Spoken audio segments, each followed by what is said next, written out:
Good evening. My name is Judge Everett Mitchell. I am a Dane County Circuit Court judge as well as senior pastor of Christ the Solid Rock Baptist Church. I've been asked to kind of give my thoughts and my ideas related to voting and its importance and significance, especially as a faith leader and a person of faith who has chosen to use my faith to help motivate my entrance into my judicial role. I kind of got to first back up and say that I've been in the ministry since the age of 15 years old, and I was called to preach at a young age. And a lot of the experiences that I saw during that time, especially both in church and in community, always gave me a drive to make sure that my faith was connected to something practical, that the work that I was doing was going to make an impact on the lives of individuals. And so even as a young person, I was always committed to, the ideals of justice, ideals of fairness, and equity. And even though I didn't have mentors around me who were elected officials or who had chosen to be in elected offices, I did realize that at some point there might be a need for me to think differently about how do we activate and how do we use things more appropriately. For me, the idea of voting really hit home by the time I got to Morehouse College, because that's when I was really exposed to a lot of the civil rights icons. Obviously, Dr. Martin Luther King Jr., who was an alumnus of Morehouse, was really a focus at the school, and it brought us into a space where we were thinking more strategically about how do you access power, how do you use your power to be critical about systems that oppress people, how do you deal with systemic oppression, how do you break it apart, how do you reorganize it, how do you organize against it, and how do you rebuild it so that those who are the most oppressed could be the ones who are able to find their voice and use their voice for the power of change that they wanted to see in the world. I remember reading Howard Thurman's book, Jesus and the Disinherited, and he raised a fundamental question. He asked this question like, what does the Bible have to say, and more specifically, what does Jesus have to say to the people whose backs are against the wall? And so when you think about the role that voting plays, it is a significant aspect of standing up and using our voices in the manner in which my ancestors really required for us to do so. They sacrificed, they gave their lives.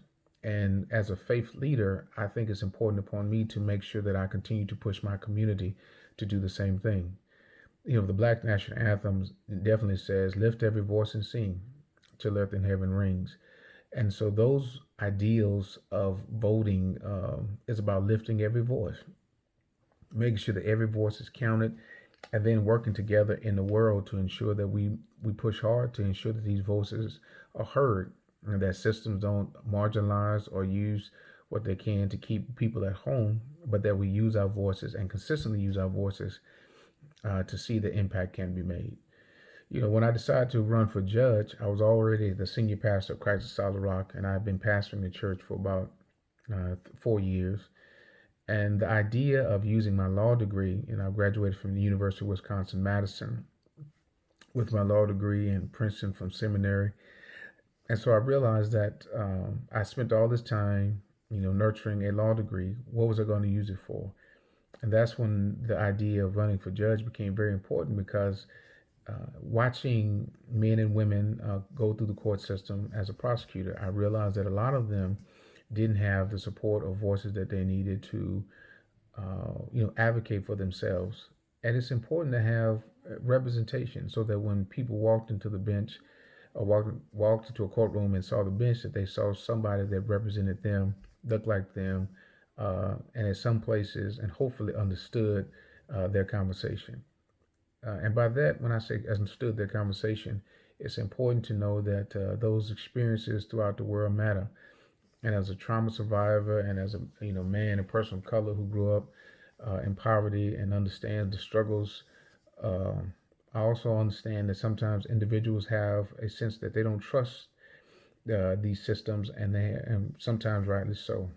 So choosing to stand up and run for a elected position really was me deciding that I needed to be more proactive in being in the system so that I could be the person who is both looking forward but also looking within and seeing other systemic things that can be made to change as long as I'm in that position. Initially, I didn't see it, but as soon as I took the bench, I started to realize that even as a judge, you can make sure that you are using your power to make change in a very significant way. And that's what I've come to summarize is that power is given in these positions, and the question you have to ask yourself is what are you going to do with the power that has been given? And that power, I've chosen to make sure that I use that power to support children and families and really rework our system so that we see the children and we're not always trying to just protect those who have positions. Why is that important? Because it's the most vulnerable of us that really do need that support. And in these positions, I get to combine both a faith that everybody knows about, but also a passion for the law, which I think is the one of the cornerstones of our democracy.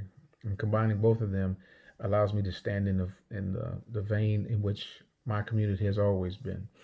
We've always been a people who prayed, but also people who fought and the people who, lobbied. You think about Thurgood Marshall, you think about Bishop Floyd Flake in New York, you think about so countless others who went to church on Sunday, but then by Monday they were starting to fight again for the same civil liberties that all of us enjoy today.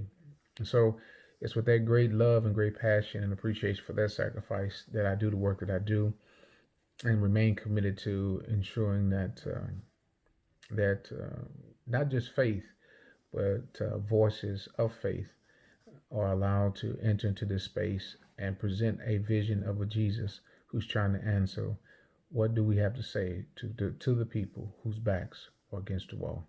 God bless you, and thank you so much for this opportunity, and look forward to hearing more about the impact that we made among faith leaders and those who are trying to push for change and using their faith as a fire to do so. God bless you. Bye bye.